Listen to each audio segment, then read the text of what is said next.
আমরা সাংবাদিকদের উপরে নজর রাখছি।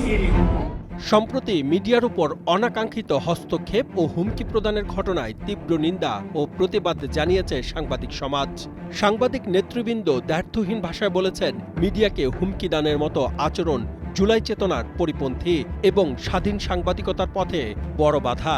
রাষ্ট্রের চতুর্থ স্তম্ভ মিডিয়াকে হুমকি দেওয়ার মতো আচরণ থেকে বিরত থাকতে সব মহলের প্রতি সাংবাদিক নেতারা আহ্বান জানান।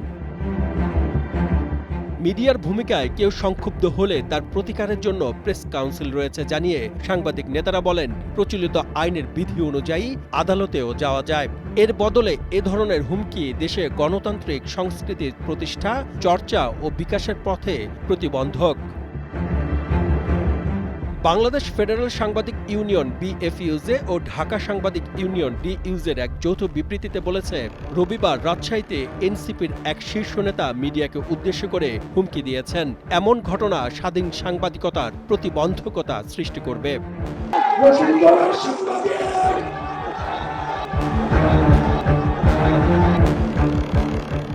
পৃথক বিবৃতিতে জাতীয় প্রেস ক্লাবের নেতৃবৃন্দ বলেছেন, মিডিয়াকে হুমকি প্রদানের ঘটনা এবং মিডিয়া কর্মীদের বিরুদ্ধে হত্যা চেষ্টার অভিযোগে মামলা দায়েরের প্রবণতা জুলাই চেতনার পরিপন্থী।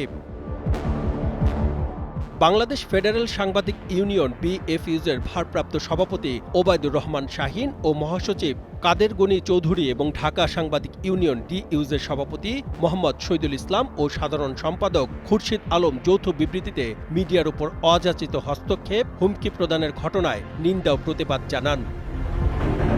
বক্তব্যে ফ্যাসিবাদের পদধ্বনি শোনা যাচ্ছে উল্লেখ করে সাংবাদিক নেতারা বলেন, সাংবাদিকদের হুমকি কিংবা মব জাস্টিসের জন্য ছাত্র জনতার জীবন দিয়ে জুলাই অভ্যুত্থান সংঘটিত করা হয়নি।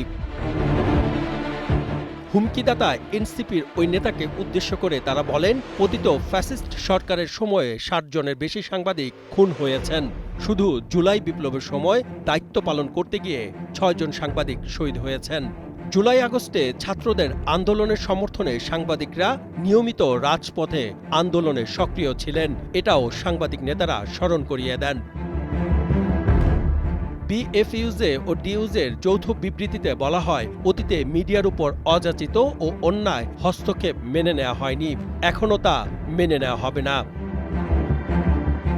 জাতীয় প্রেস ক্লাবের সভাপতি হাসান হাফিজ ও সাধারণ সম্পাদক আইয়ুব ভূঁইয়া স্বাক্ষরিত বিবৃতিতে বলা হয়, জুলাইয়ে রক্তক্ষয়ী ছাত্র গণ অভ্যুত্থানের অন্যতম উদ্দেশ্য ছিল মত প্রকাশ ও সংবাদপত্রের স্বাধীনতা নিশ্চিতকরণ।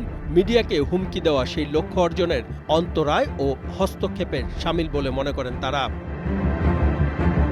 প্রেস ক্লাবের সাংবাদিক নেতারা আরও বলেন, মিডিয়াকে হুমকি প্রদানের ঘটনা এবং মিডিয়া কর্মীদের বিরুদ্ধে হত্যা চেষ্টার অভিযোগে মামলা দায়েরের প্রবণতা জুলাই চেতনার পরিপন্থী। কারো কোনো আপত্তি বা অভিযোগ থাকলে সেগুলোর প্রতিবিধানের জন্য আইন, আদালত ও প্রেস কাউন্সিলের শরণাপন্ন হতে পারেন। Desk report, Kaler Kantho.